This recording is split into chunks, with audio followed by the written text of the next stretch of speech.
What's up, guys? Welcome to our Behind the Songs video series. We're taking you on a 13 video journey of the music of our album, The Preface.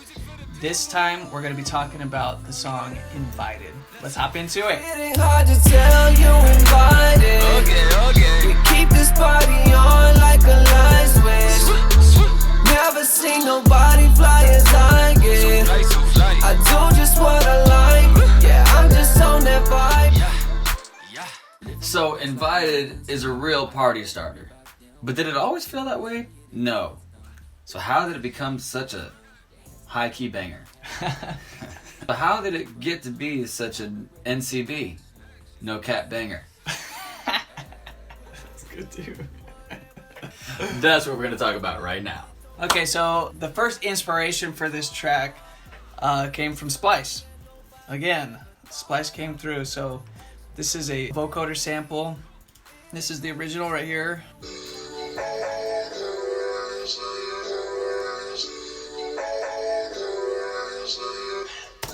Okay, and some of you heard that before. Austin had. Yeah. Like, as soon as he heard it, he's like, Oh, Splice, huh? Yeah, Splice. and he named the exact pack it was from. And Right, exactly. Like, he found it within like 10 seconds. Yeah. Basically, this was a part of that package of tracks that we made for Los, in our writing camp that week. And I don't know, man. I don't consider myself like a hip hop producer or anything, but I just heard that and I think I literally made this in probably like 30 minutes. Yeah.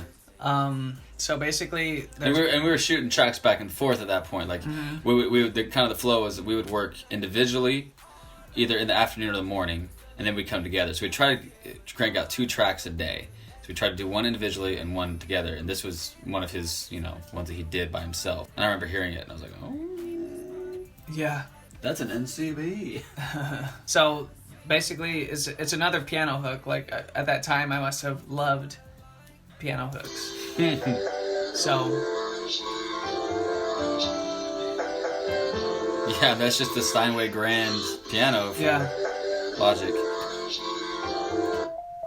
And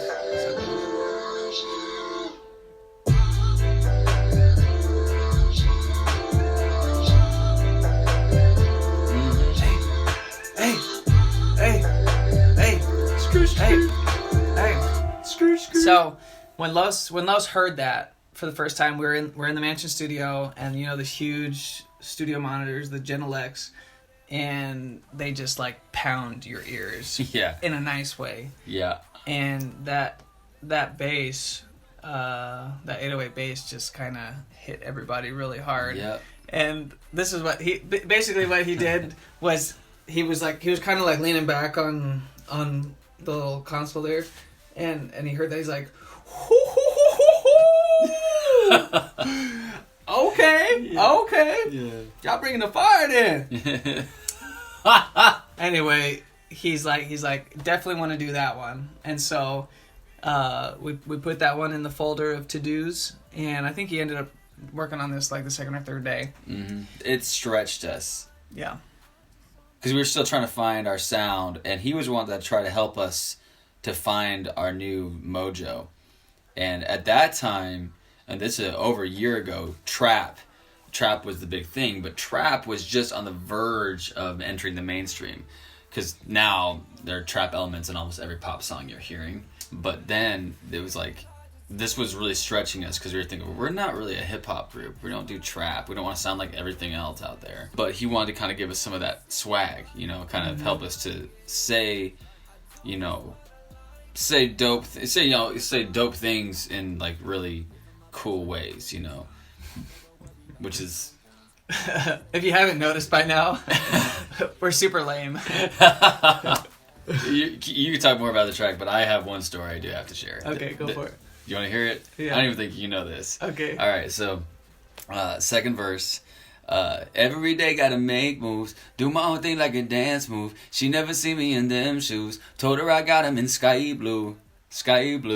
That you and he, when he wrote that, you guys are going off. You're like, yeah, man, that's dope. And I'm over there, yeah, man, that's cool. And what did I do? I got on Google to look up Sky Blue.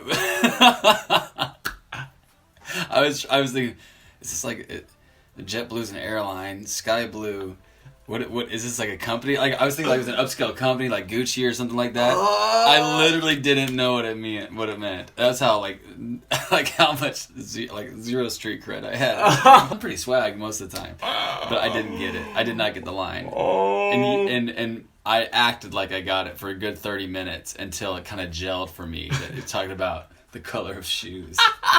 Bro, I didn't know that. Yeah. I was never going to admit that, but That's totally. funny. Yeah, so. That's funny. It's all good. There's still things I don't understand either. I Googled it, bro. I'm like, Sky Blue, is this a company? Is this a store? Like a department store? Like Bloomingdale's? No, there's definitely some stuff in here that I felt the same way. Yeah. Los, though, he just has he knew what we were trying to achieve with our album. He got it. He got the vision. And so he knew we wanted to keep it clean, but we wanted to say, like invited. Like it's a kind of, really the message of the song is a cool message. Like everybody's invited to the party, no matter what. But he just said it in a cool way. He swagged it out in a way that really we had to learn from. Again, this was the second song. And on the album, these are the two songs that Los did with us. And he just kind of gave us a template that we used from that moment forward. Finding a cool way to say something general or universal.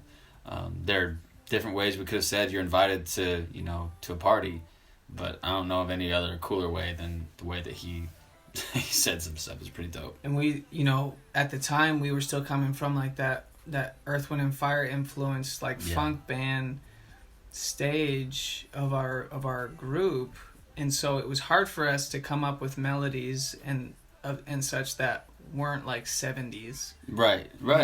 Which isn't necessarily a bad thing. No, greatest decade of music ever. Yeah. 70s are life. But I can guarantee you we wouldn't have come up with this. No.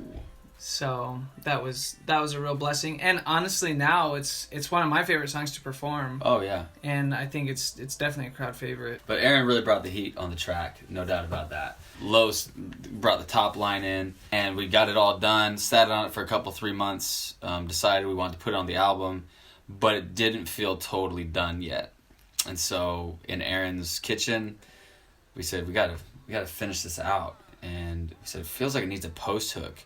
And so Aaron and I wrote we turn it up like, oh, ain't been this happy. We wrote that and added it on. And that, I think, really... It glued everything together. Yeah, it glued it all together. Because otherwise it was pretty repetitive. I used to just repeat the chorus twice, but I feel like that just kind of gave it a finality to the moment. And it's, it's great for live because it's, you don't even have to know the words in order to sing it.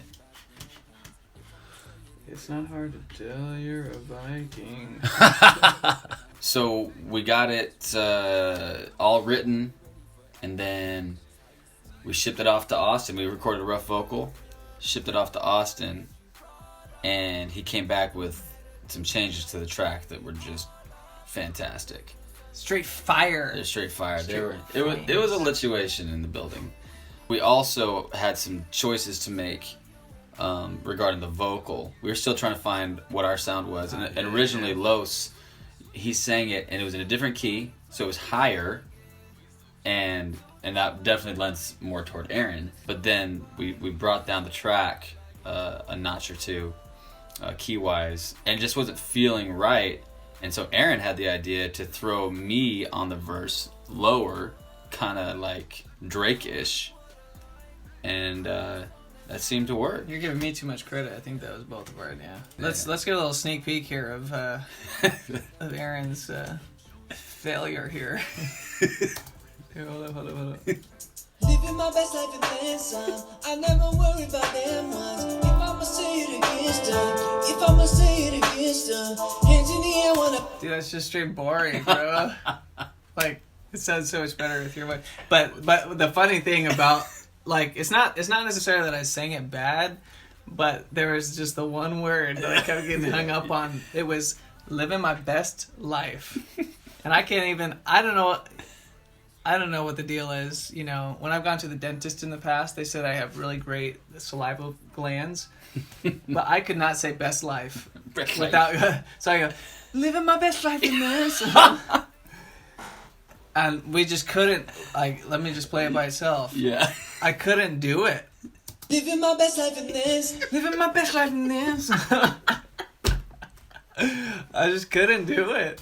And so, aside from me not being able to sing the lyrics, it just sounded better with Bryden's voice. But you know, it created more dynamic too. Yeah. So when you go from the octave down into the it ain't hard to tell you, or no, is it pull up in whatever that you. It was just a natural progression upward and upward, and it just made the song better. So now, you know, it's great.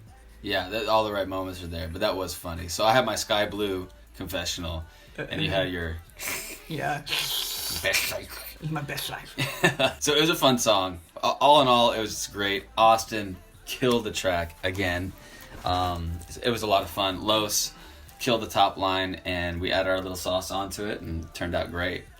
One thing we definitely learned from this song was don't be afraid to get outside your comfort zone. Don't be afraid to stretch and try something new, because this song, in a lot of ways, kind of became the template for how we chose to record from that point forward. If Love Doesn't Win was like, you know, the typical duo thing where we split verses, this was like, okay, Bryden, you do your low, smoky voice thing. Aaron, you handle the highs, which kind of became the template for Get to You and DJ Tonight, which are these three are three of our best songs, you know, that really I think capture the new format that we're creating as Prince Ivan as a duo. So pretty cool stuff, and all came out of just trying something new. So this has been the invited video number 2 of our Behind the Song series.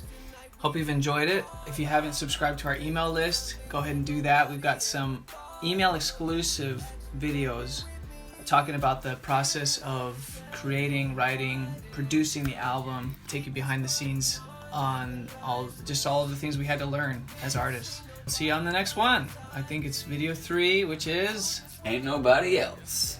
All right, peace out. Peace. Turn it up like, oh.